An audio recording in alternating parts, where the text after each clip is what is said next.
Hello बच्चों, देखो chapter के कंटिन्यूशन में करते हैं हम आज अम्ल और क्षार के रासायनिक गुण। पिछली क्लास में आपने अम्ल क्षार समझ लिए थे और लवण भी समझे थे। आज इस वर्कशीट 19 में हम समझेंगे अम्ल और क्षार के रासायनिक गुण। रासायनिक गुण का मतलब कि अम्ल और क्षार किस प्रकार से अभिक्रिया करते हैं। ओके, तो देखिए अम्ल जो भी है ये बहुत ही इंपॉर्टेंट है बेटा। इसको प्रैक्टिकल वीडियो भी हम आपको दिखाएंगे कि धातु के साथ क्रिया करके अम्ल जो होते हैं वो हाइड्रोजन गैस निकालते हैं। और इसका परीक्षण हम कैसे करेंगे कि हाइड्रोजन गैस निकली है। तो एक जलती हुई मैच स्टिक लेके जाएंगे, ये देखो प्रैक्टिकल में दिखाया है इसके अंदर। तो वो पॉपअप साउंड के साथ पप करके चलती है, जैसे कि आप वो होता है ना पटाखे छोड़ते हैं तो पप आवाज़ आती है, इस तरह से एक बिल्कुल पप साउंड आती है जब हाइड्रोजन गैस का परीक्षण हमें करना होता है। तो जिंक धातु की क्रिया दिखाई है तनु H2SO4 के साथ, मीन्स डायरेक्ट H2SO4 के साथ। तो जिंक सल्फेट बना और हाइड्रोजन गैस निकली। ओके, अब आप देखिए कि नाइट्रिक अम्ल Mg और Mn के अतिरिक्त किसी भी धातु के साथ हाइड्रोजन गैस नहीं देता। ये इंपॉर्टेंट है, याद रखना इसको कि नाइट्रिक अम्ल जो है वो नहीं रिएक्शन देगा क्योंकि वो ऑक्सीडाइज हो जाता है बच्चों, वो नाइट्रोजन के ऑक्साइड्स बना लेता है। इसलिए HCl के साथ और H2SO4 के साथ तो अभिक्रिया हो जाएगी, बट HNO3 के साथ अभिक्रिया धातु की नहीं होगी। Okay, clear. अब देखिए अम्ल एवं क्षारक की धातुओं के साथ अभिक्रिया में हाइड्रोजन गैस निकलती है। तो यहाँ पर बेटा एक चीज़ और आपने याद रखनी पड़ेगी, जो पिछली क्लास में मैंने आपको समझाई थी अभिक्रियाशीलता श्रेणी, कि कोई भी क्रियाशील धातु जो होती है दूसरी क्रियाशील धातु कम क्रियाशील धातु को उसके विलयन में से विस्थापित कर देती है। तो जितनी भी अधिक अभिक्रियाशील धातुएं हैं उतनी तीव्र रिएक्शन वो करती हैं जल्दी से। ओके, और कम अभिक्रियाशील जो धातुएं होती हैं वो तनु अम्लों के साथ अभिक्रिया नहीं करती, वो स्ट्रॉन्ग के साथ ही करती हैं। तो ये भी आपको ध्यान रखना है कि धातुएं कौन सी जल्दी अभिक्रिया करेंगी, कौन सी कम। तो यहाँ से आप नोट कर लेना, याद करके लिखना यहाँ से। ओके, अब आप देखिए क्षारक की धातु के साथ अभिक्रिया।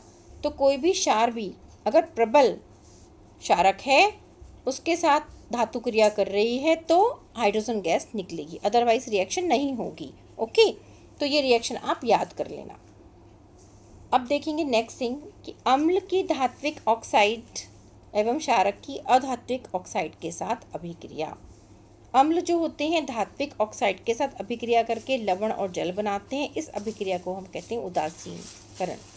जैसे कोई भी, ये देखिए अम्ल है, ये आपका धातु के ऑक्साइड से क्रिया करके सॉल्ट बना रहा है और वाटर बना रहा है, इसको हम कहते हैं उदासीन अभिक्रिया।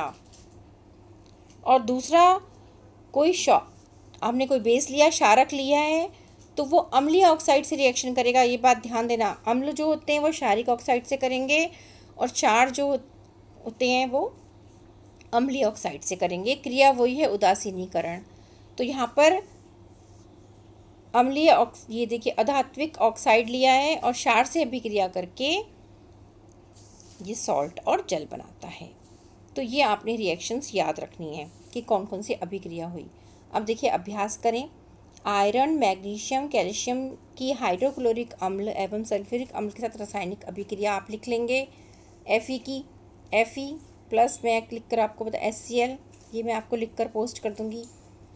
FeCl क्या बनाएगा, FeCl2 FeCl3 प्लस H2। अब इसको बैलेंस कर लेंगे, हाइड्रोजन गैस निकलेगी।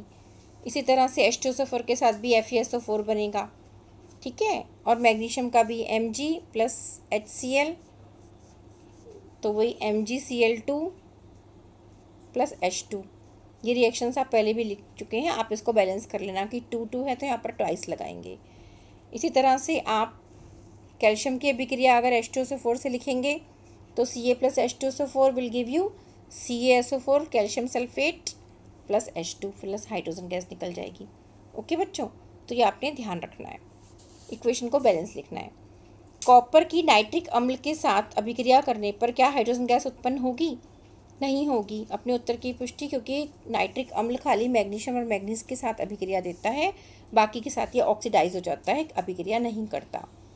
हम क्या होगा यदि एल्युमिनियम सोडियम हाइड्रोक्साइड के साथ अभिक्रिया करें? तो इसी तरह से आप रिएक्शन लिखेंगे जैसे जिंक की हुई है, ऐसे ही बस जिंक की जगह पर एल्युमिनियम कर देंगे, बाकी रिएक्शन सेम रहेगी। Na2 ZnO2 बनाए वहाँ पर भी आपका एल्युमिनियम जिंकेट बनेगा। ओके, हम किस प्रकार कह सकते हैं कि धात्विक ऑक्साइड क्षारीय प्रकृति के होते हैं, क्योंकि धात्विक ऑक्साइड जो होते हैं वो अम्ल के साथ क्रिया करके सॉल्ट बनाते हैं, इसलिए वो क्षारीय प्रकृति के होते हैं। आप यहाँ से बता सकते हैं। फिर आप देखिए, क्या आपने कभी गौर किया है कि आपकी माँ अचार या चटनी धातु के बर्तन में क्यों नहीं रखती? क्योंकि बच्चों, अचार या चटनी में एसिड होता है और धातु के बर्तन में रखने पर रिएक्शन हो जाएगी, और वो रिएक्शन होने के बाद धीरे धीरे बर्तन जो है वो उसकी तली में छेद होने लग जाएंगे। इस कारण उसमें स्टोर करना आपको कठिन हो जाएगा, और जो आपने अचार रखा है उसका कॉम्पोजिशन भी चेंज हो जाएगा। ओके, तो ध्यान से आप इस पूरी वर्कशीट को समझेंगे और अच्छे से क्वेश्चन आंसर करेंगे। ओके बच्चों, थैंक यू बच्चों।